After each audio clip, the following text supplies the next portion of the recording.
গত বছর বিজয় দিবসে সরকারি রাজেন্দ্র কলেজ ফরিদপুরের সকল শিক্ষক এবং শিক্ষার্থীরা একত্রিত হয়েছিলেন।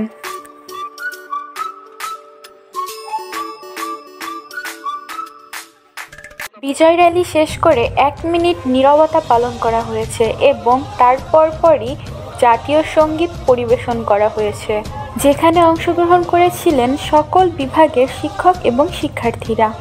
তারপর একে একে প্রত্যেকটা বিভাগ বঙ্গবন্ধু মোরালের সামনে পুষ্প অর্পণ করেছিল। ও হ্যাঁ, গত বছর আমাদের বঙ্গবন্ধু মোরাল ছিল, এবার নেই। বাংলা বিভাগ পুষ্পার্ঘ্য অর্পণ করবে, প্রস্তুত থাকবে ইংরেজি বিভাগ। তারপর শুরু হয়ে গেল ফটোশ্যুট। তো মেয়েরা আমাদের বাবু স্যারের সাথে ছবি তুলছিল।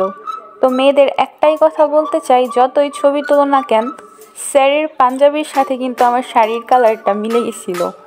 এই কারণে আমাদের ছবি বেশি সুন্দর হবে, দেখবা? দেখো। এরপরে আমি বঙ্গবন্ধু মুরালের সামনে থেকে ফুল নিয়ে অন্যদেরকে দিচ্ছিলাম, আর তারা ফুল হাতে নেওয়ার পরে মিষ্টি একটা হাসি দিচ্ছিল, যেটা দেখতে অনেক বেশি সুন্দর।